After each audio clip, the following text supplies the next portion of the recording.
చంద్రబాబు నాయుడు చేసిన excess borrowing మా మీద కోత కూడా పడింది.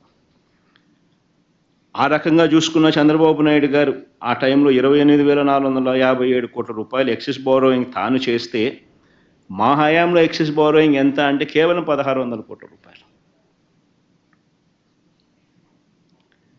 సో నేను అడుగుతా ఉన్నది ఒకటి, ఎవరు ఆర్థిక విధ్వంసకారుడో చెప్పడానికి ఈ డేటా అంతా కూడా కనిపిస్తూ ఉంది.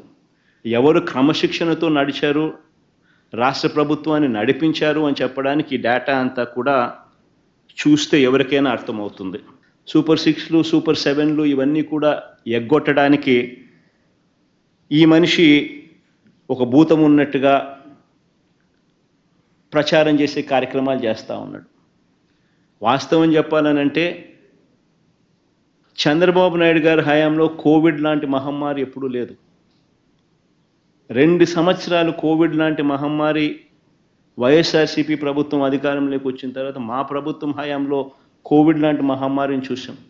ఎప్పుడు చూడాల. రాష్ట్రానికి సంబంధించిన వనరులు తగ్గిపోయిన పరిస్థితి,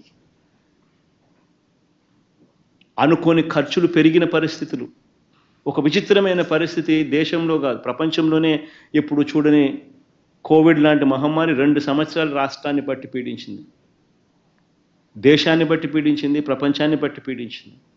అయినప్పటికీ కూడా చంద్రబాబు నాయుడు గారి హయాంలో వర్సెస్ వైఎస్ఆర్సీపీ హయాంలో అప్పులు ఎవరు ఎక్కువ చేశారు, ఎవరి హయాంలో అప్పులు ఎక్కువ అయ్యాయి అని చెప్పి చూస్తే చంద్రబాబు నాయుడు గారి హయాంలో చంద్రబాబు నాయుడు గారు అధికారంలోకి వచ్చే నాటికి 1,32,000 కోట్ల అప్పు ఉంటే ఆయన దిగిపోయే నాటికి 3,13,000 కోట్ల రూపాయల అప్పులు తెగాయనంటే కంపౌండెడ్ యాన్యువల్ గ్రోత్ రేటు ఆయన హయాంలో 19.54%.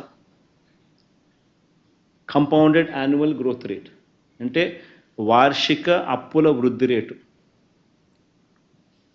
అదే మా హయాంలోకి వచ్చేసరికి మా 5 సంవత్సరాల్లో 3,13,000 కోట్ల రూపాయల నుంచి 6,46,000 కోట్లకు మా హయాంలో అప్పులు పెరిగాయి అని అంటే కంపౌండెడ్ యాన్యువల్ గ్రోత్ రేట్ 15.61%. అంటే చంద్రబాబు నాయుడు గారి కంటే 4% అప్పులు తక్కువ మా హయాంలో జరిగినట్టుగా లెక్కలు క్లియర్గా కనిపిస్తూ ఉన్నాయి. అంటే ఎవరు ఆర్థిక విధ్వంసకారుడు అన్నదానికి ఇవన్నీ లెక్కలే సాక్ష్యం. నేను అడుగుతా ఉన్నది ఒకటి, ఈ 6,46,000 కోట్లకు నాన్ గ్యారంటీ అంటే గవర్నమెంట్కి అసలు మామూలుగా అయితే ఇది బడ్జెట్లోకి కూడా రాదు. ఎందుకనంటే సెంట్రల్ గవర్నమెంట్కి కూడా ఎస్బీఐ ఉంటుంది, సెంట్రల్ గవర్నమెంట్కి కూడా ఐఓసి అనే ఇండియన్ ఆయిల్ కార్పొరేషన్ ఉంటుంది, హెచ్పిసిఎల్ అని ఉంటుంది. వాళ్ళు చేసిన అప్పులు సెంట్రల్ గవర్నమెంట్ ఖాతాల్లోకి రావు. హిందుస్థాన్ పెట్రోలియం కార్పొరేషన్ చేసే అప్పులు సెంట్రల్ గవర్నమెంట్ ఖాతాల్లోకి రావు. ఇండియన్ ఆయిల్ కార్పొరేషన్ చేసే అప్పులు సెంట్రల్ గవర్నమెంట్ ఖాతాల్లోకి రావు. స్టేట్ బ్యాంక్ ఆఫ్ ఇండియా చేసే అప్పులు సెంట్రల్ గవర్నమెంట్ ఖాతాల్లోకి రావు. అవన్నీ పబ్లిక్ సెక్టర్ అండర్టేకింగ్స్, వాళ్ళ అప్పులు చేసేటివి. అవన్నీ నాన్ గ్యారంటీడ్ అప్పులు అంటారు. అంటే స్టేట్ గవర్నమెంట్కు సెంట్రల్ గవర్నమెంట్కు సంబంధం లేదు అప్పులు. అటువంటి అప్పులు కూడా ఏదన్నా ఉంటే రాష్ట్ర ప్రభుత్వానికి ఉండేటి ఏదన్నా ఉంటే అవి కూడా తీసుకోండి. నేను అవి కూడా ఒక అడుగు ముందుకు మామూలుగా బడ్జెట్లోకి రావు. అయినా కానీ చంద్రబాబు నాయుడు సాటిస్ఫై చేసేదానికి అవి కూడా తీసుకోకపోండి అని చెప్తాను. అవి కూడా తీసుకున్నా కూడా చంద్రబాబు నాయుడు గారు అధికారంలోకి వచ్చే నాటికి అధికారంలోకి దిగే నాటికి ఎంత అని చూస్తే అధికారంలోకి ఆయన వచ్చే నాటికి 8,600 కోట్లు అప్పులు ఉంటే అలాంటి అప్పులు ఆయన దిగిపోయే నాటికి ఆ అప్పులు 77,000 కోట్లకు తీసుకుపోయాడు. అక్కడ కూడా ఆయనదే ఘనత.